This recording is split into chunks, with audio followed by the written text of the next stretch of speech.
बिस्मिल्लाहिर्रहमानिर्रहीम। अस्सलाम वालेकुम नादरीन, आप यूट्यूब चैनल देख रहे हैं। मैं इमरान ख़ान हूँ। मैंने सिर्फ आपको ये बताना है कि कुछ अर्सा पहले मैंने एक तकरीर की थी इस्लामाबाद में, जिससे पहले मुझे बहुत धमकियाँ दी गई थी और उस तकरीर के बाद मुझे नौकरी से निकलवा भी दिया गया बाकायदा कि अब इसको नौकरी से फ़ारग ही कर दें। लेकिन अल्लाह ताला रिज़्क़ देने वाला है और वो आपको कहीं ना कहीं रिज़्क़ दे देता है।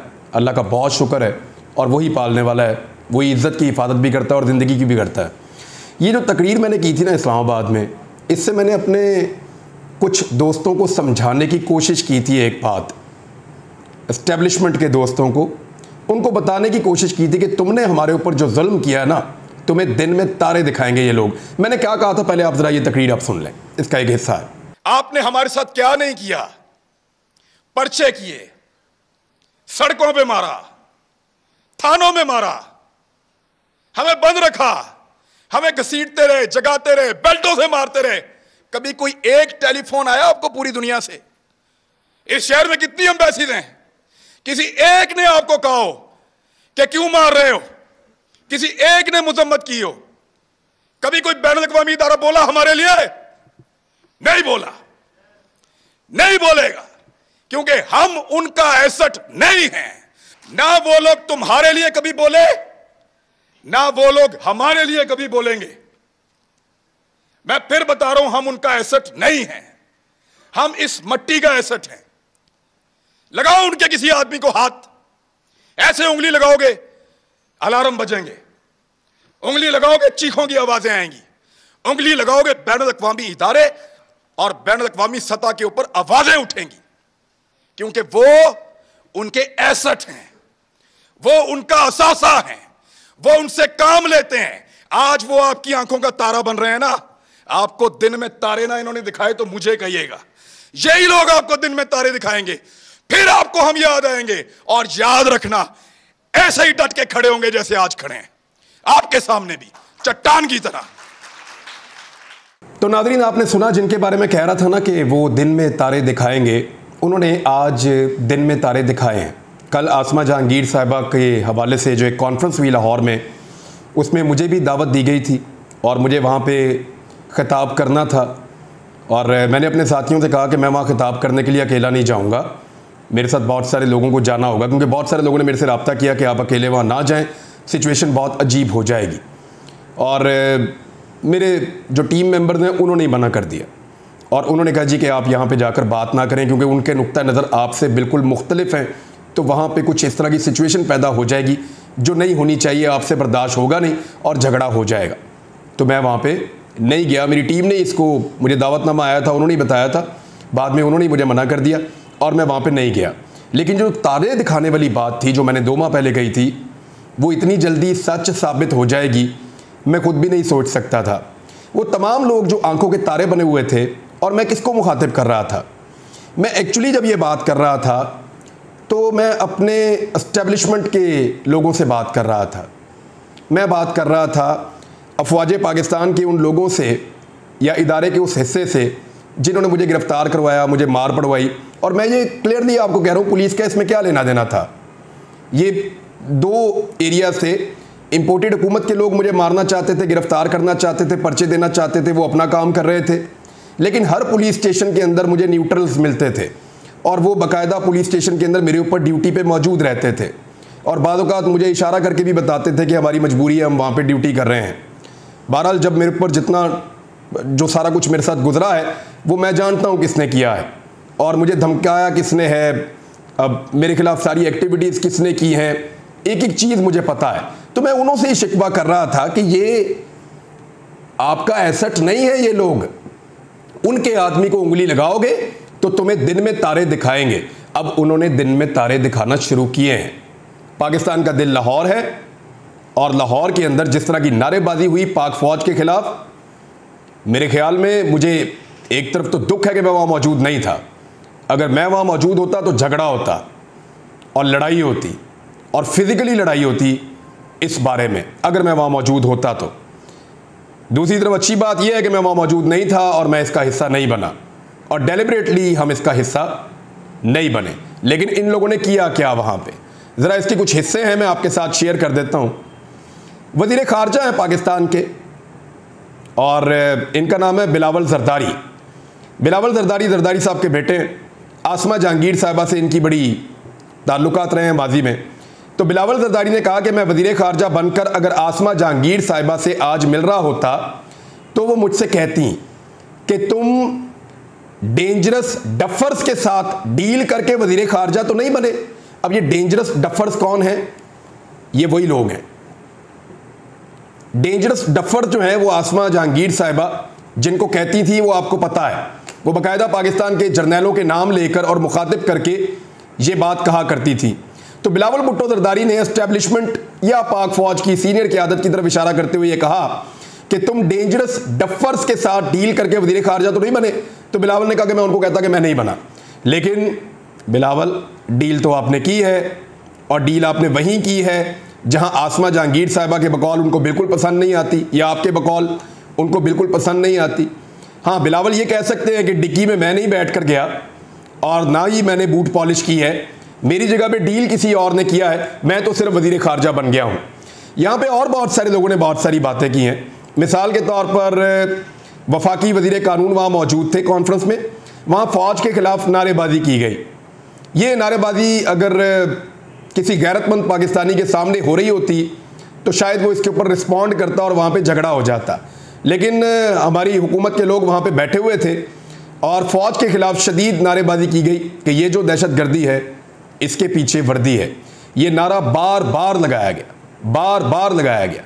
बिलावल भुट्टो जरदारी से बार बार ये मुतालबा किया गया कि तुम उसको छोड़ो, अली वज़ीर को। अली वज़ीर के ऊपर याद रखिएगा जो मुकदमा है वो सिंध के अंदर है, सिंध की हुकूमत ने काटा हुआ है, और सिंध के मुकदमे के अंदर वो गिरफ्तार है अली वज़ीर, और बड़े लंबे अरसे से गिरफ्तार है। तो बिलावल भुट्टो जरदारी ने जब बार बार बिलावल भुट्टो जरदारी को ये कहा गया कि अली वज़ीर को रिहा करो, तो मुल्क का वज़ीर ख़ारजा बिलावल भुट्टो जरदारी मशवरा देता है नारे लगाने वालों को कि वहाँ जाकर एहतजाज करो जो उसे रिहा कर सकते हैं, यानी वहाँ चले जाओ ना जो उसको रिहा कर सकते हैं अली वज़ीर को। भाई पकड़ा तुम्हारी पुलिस ने, पर्चा तुम्हारी पुलिस ने दिया हुआ है, हुकूमत तुम्हारी है सिंध के अंदर, या तो उसको ओन करो या फिर उसकी रिहाई का मुतालबा करो। दोनों चीज़ें नहीं कर रहे। फिर सोने पे सुहागा जो है वो मंजूर पश्तीन ने वहाँ पर तकरीर की, वो तकरीर भी बड़ी ज़बरदस्त थी, और फ़ौज के ख़िलाफ़ लगातार ये जो दहशत गर्दी है इसके पीछे वर्दी है ये वाला नारा लगाया जाता रहा। वफाकी वज़रा बैठे हुए हैं, इंपोर्टेड हुकूमत का पूरा सेटअप वहाँ पे बैठा हुआ है, और पाकिस्तान की फ़ौज के ख़िलाफ़ शदीद नारेबाजी हो रही है। जैसे मैंने आपको याद है, मैंने बार बार कहा था कि याद रखना ये तुम्हें दिन में तारे इन्होंने ना दिखाए तो मुझे कहना, और ये तुम्हें दिन में तारे दिखाएंगे, और अब वो दिन में तारे दिखा रहे हैं। मिसाल के तौर पे मंजूर पश्तीन ने क्या कहा, ज़रा ये चंद जुमले आप ज़रा मंजूर पश्तीन के भी समाअत फरमा लीजिए कि रिजीम चेंज ऑपरेशन के बारे में किस तरह राजी किया गया था। मंजूर पश्तीन की बात सुने। हमें बताया जाता है, हमें बताया जाता है कि अगर फलाने की हुकूमत आ गई तो आप लोगों के मसाइल हल हो जाएंगे। फिर आखिर में कहते थे इसको हटाते हैं, फलाने की हुकूमत आ जाएगी तो आपके मसाइल हल होंगे। सब आ गए, सब चले गए, हमारे मसाइल वही है। अब अली वज़ीर जो है वो भी गिरफ्तार हैं, और मंजूर पश्तीन साहब की बात आपने सुनी कि हमें बताया जाता है कि इसको हटा दो, यानी इमरान खान को, आपके मसाइल हल हो जाएंगे। तो हमने हटा दिया। यानी पीटीएम के जो वोट्स हैं, पीटीएम एक पाकिस्तान के अंदर रजिस्टर्ड पार्टी है, हमारे भाई हैं और इसी मुल्क के अंदर वो रहते हैं, हमारे लिए बड़े काबिल एहतराम हैं। उनके भी बड़े जायज़ मुतालबात हैं, कुछ मुतालबात उनके बड़े जायज़ हैं, कुछ मुतालबात के ऊपर आप एतराज़ कर सकते हैं। बाज़ चीज़ें पाक फ़ौज ने इनके बारे में बताई थी। पाक फ़ौज का ये कहना था कि ये इंडिया से फ़ंडिंग लेते हैं, ये अफ़गानिस्तान से फ़ंडिंग लेते हैं। पाक फ़ौज ने इनको रॉ का एजेंट करार दिया था, लेकिन पाक फ़ौज ये साबित करने में आज तक नाकाम रही है, या पाक फ़ौज ने अभी तक अपने अमल से कभी ये साबित नहीं किया कि वाकई में ये रॉ के एजेंट हैं। तो ऐसा लगता है कि क्योंकि इनके वोट लिए गए हैं रजीम चेंज ऑपरेशन में, तो ऐसा लगता है कि पीटीएम के ऊपर जितने इल्ज़ामात लगाए गए शायद वो सारे गलत होंगे या उनको साबित नहीं कर सकती होगी पाक फ़ौज, और इसीलिए फिर उस तरफ जो है वो झुकाव हमने देखा। लेकिन हमने ये देखा कि पीटीएम के मुतालबात आज भी चल रहे हैं। उन्होंने कहा कि हमें धोखा दिया गया और हमें कहा गया कि इसको तब्दील कर दे, और जब हमने तब्दील कर दिया तो उसके बाद हमारे मसाइल उसके बावजूद वहीं पे खड़े हैं। यानी इनका एक एमएनए जो है वो अभी भी गिरफ्तार है, अली वजीर, जिसकी रिहाई के लिए ये बार बार मुतालबात कर रहे थे। तो ये पीटीएम है, उनकी नारेबाजी है, और ये नारेबाजी इंतहाई अफसोसनाक है, इंतहाई अफसोसनाक है। लाहौर शहर के अंदर इस तरह की नारेबाजी हो रही है, इसको सुनकर मुझे वाकई दुख हुआ है। लेकिन मुनाफकत जो सबसे ज़्यादा की है वो बिलावल जरदारी ने की है।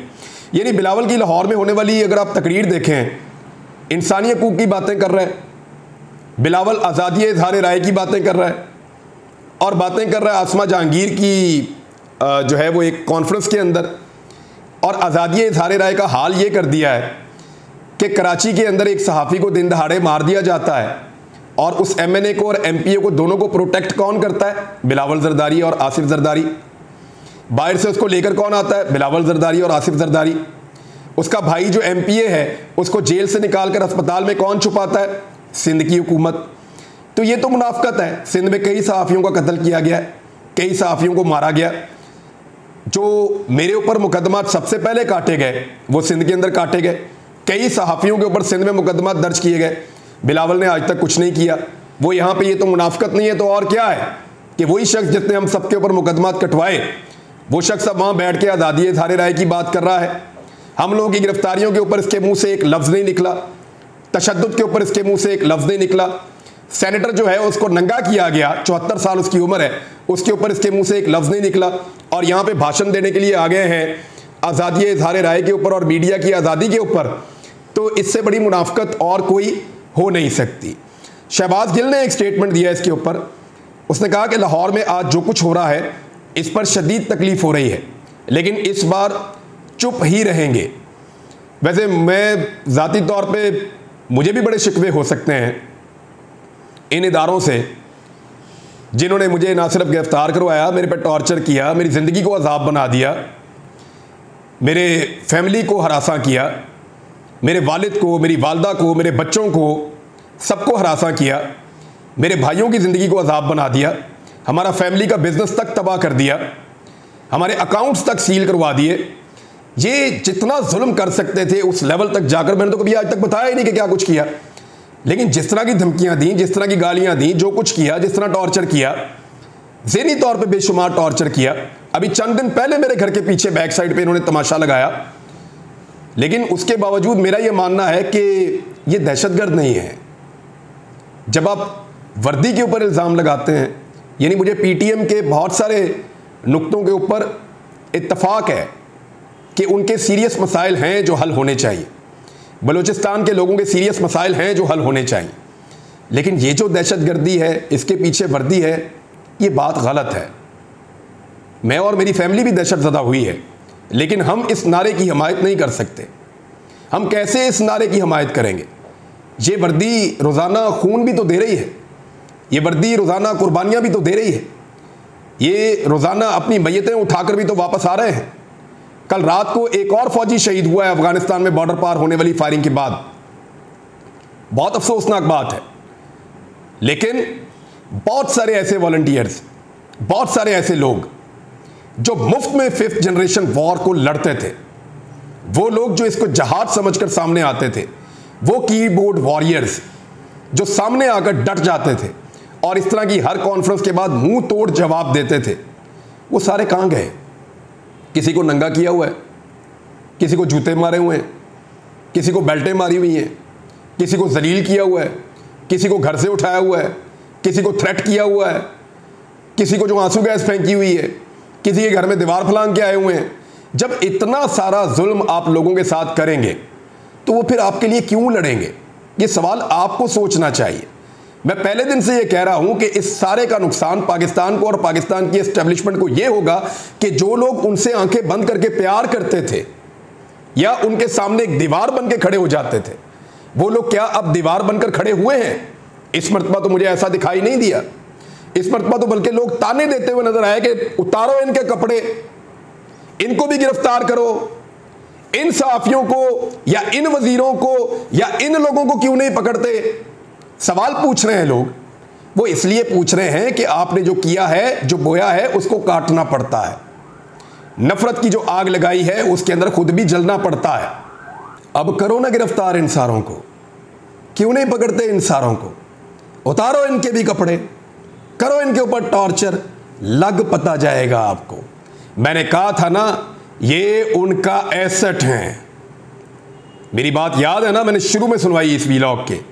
ये उनका एसेट हैं। ना हमारे लिए कोई बोलेगा, ना तुम्हारे लिए कोई बोलेगा, लेकिन जब तुम इन्हें उंगली लगाओगे तो अलार्म बजेंगे। इनके लिए पूरी दुनिया बोलेगी, क्योंकि इनमें और तुम में और हम में कुछ फ़र्क है जो शायद तुम भूल गए थे। मैं आज भी वहीं खड़ा हूँ, मुझे आज भी इन नारों का उतना ही दुख हुआ है और मैं इनकी उतनी मजम्मत करता हूँ। अब तक के लिए इतने, अपना ख्याल रखिएगा, अपने इस चैनल का भी। अल्लाह हाफ़िज़।